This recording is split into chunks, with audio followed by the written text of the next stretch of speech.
Hello everyone, welcome back to the Learning with IOM channel.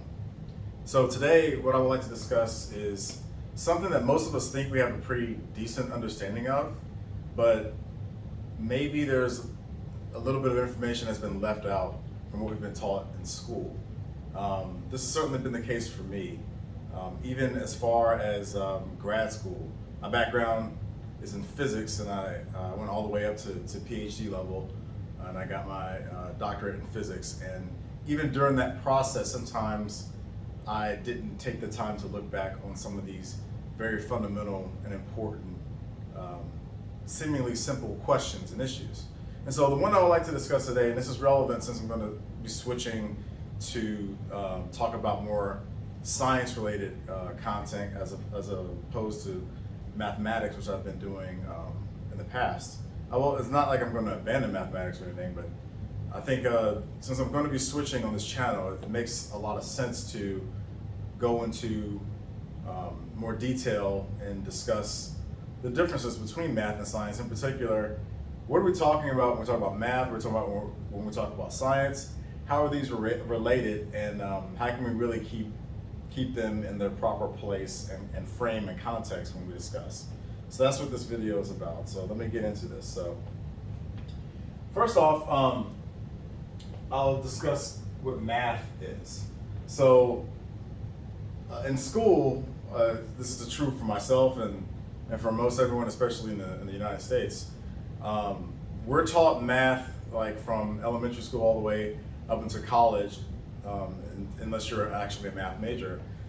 Our introduction to math is as basically a tool. It's just used to compute and figure certain objects that are abstract. So math actually is a lot more interesting in that. Math is really more dealing with the abstractions and creations that are not so tangible, but when we apply them or use them, we find that they can have utility in our normal experience. So to really break it down in a few words, the difference between math and science, I would say math deals with the abstract. So it deals with the abstract, and science deals with the experiment.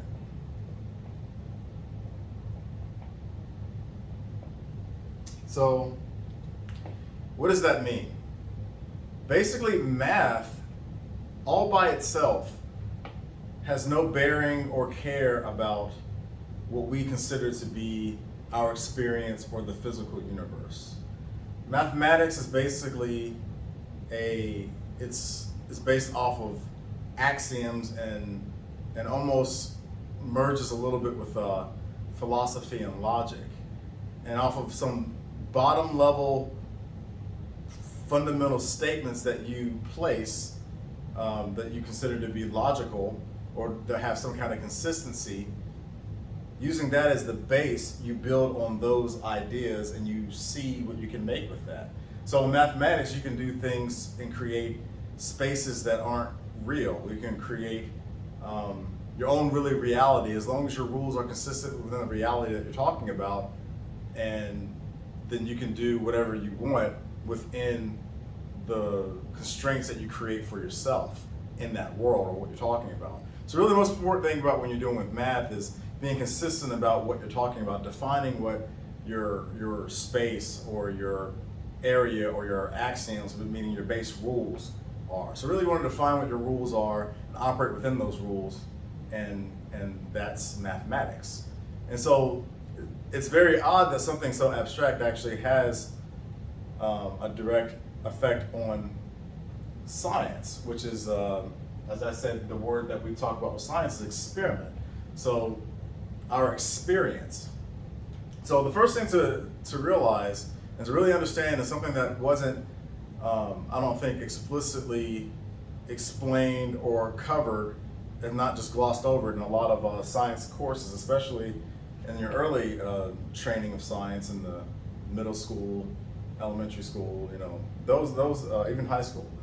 is that science, the way we do science and what science is, it is a model. Science is not really to be taken as being quote unquote real, because real is something that's very hard to define when we are part of that real system that we're in.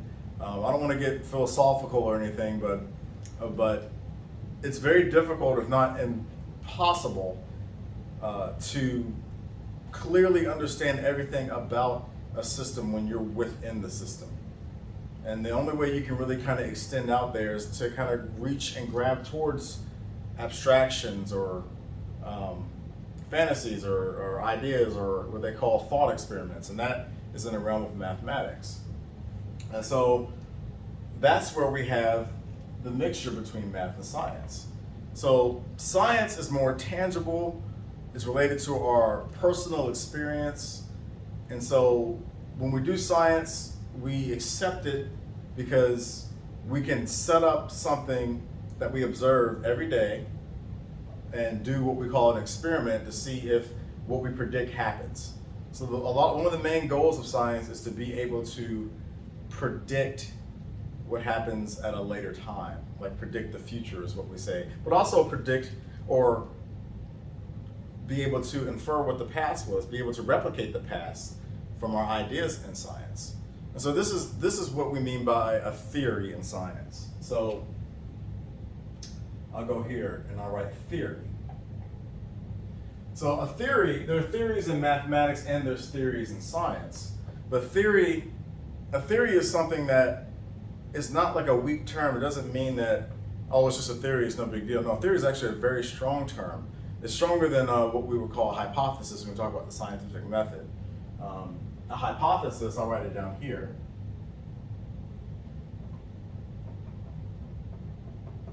A hypothesis, as most people know, is your best guess. So one example would be if I this marker in my hand, and we're going to guess what's going to happen if I throw it up in the air. Let's say I've never had any experience with being on Earth or whatever, and I'm just beamed down here and somebody hands me a marker and like, okay, so if you do this motion and let it go, what do you think is going to happen? Me not having any experience, I could guess anything. We have experience, so we know that when I make a motion here and I let it go, that it's going to go up. But what's going to happen next? The next thing from our experience is that we know it's going to go down. But if we have no experience of this, if we don't know about this, if we're some kind of alien or just beamed into existence, we have to make some kind of guess. So that's the first step.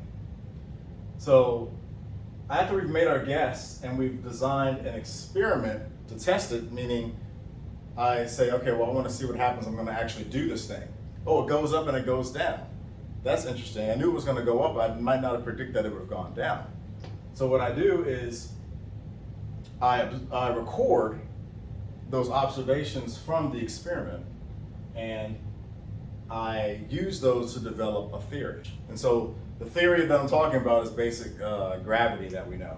And so this is just an example. Most people are familiar with this.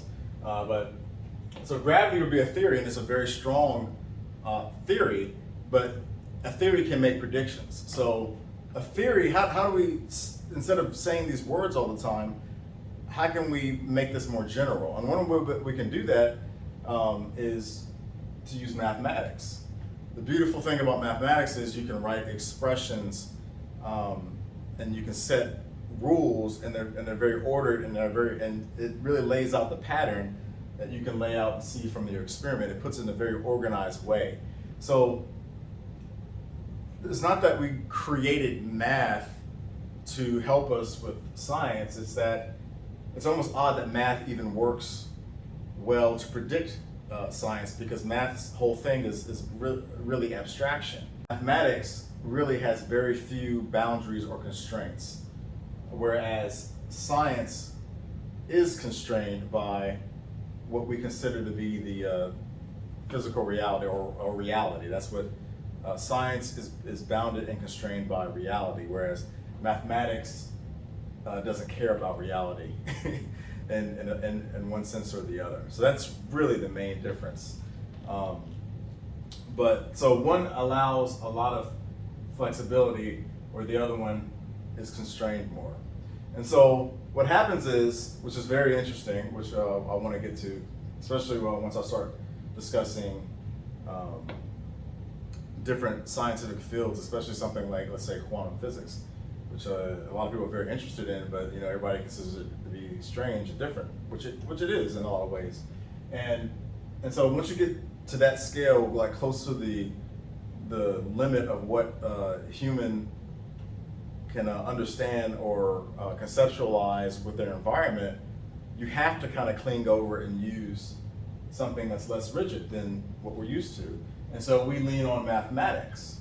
And so what we use in mathematics and what we can develop in that open space of mathematics, we're hoping to draw inspiration to help us understand what the science is.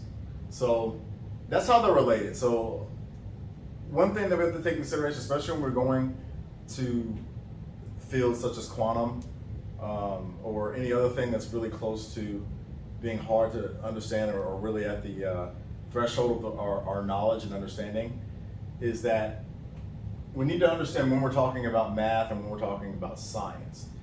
And it gets really gray and foggy in those realms because we don't really know where the bounds are, where to set the constraints when we don't understand what the properties of these things are. And so we fall back on the success that we've had by using mathematics and the reach that we've gotten from mathematics and what have been the predictions from mathematics within our theories. That has been very successful, and so that's the only thing that we can kind of go for or go by when we're at the limit of what the actual science is. But it makes it difficult to call something a science when there's no experiment attached to it or experience attached to it. But we do know that there is a connection there, but it makes it very foggy whether or not we should consider it to be scientific. And so the reason why I'm bringing this up, because this will definitely come up when we start to think more deeply about some of the concepts and ideas in a field like quantum physics, for example. That's what I'm using a lot of. But there's a lot of analogies to be made in other fields. But anyway, that was quite long, but I hope it was helpful, and I hope it gave people more insight. Definitely, even talking about or thinking about it has given me more insight into these differences, because no matter what level you are in your learning or training or what field you're in, whether you're in math, science, or engineering, or even the different sciences or medical, or whatever the field or whatever you do, it's always great to go back to what are the founding principles and assumptions behind what you're doing and why you're doing it, to really calibrate yourself. It's very important to do that from time to time. And so I hope this helps. I hope we're all calibrated now, and we can move forward with some more clarity as we progress. And so good luck to everybody, and I hope everybody's safe, and I appreciate you tuning in, and see you next time. Thank you.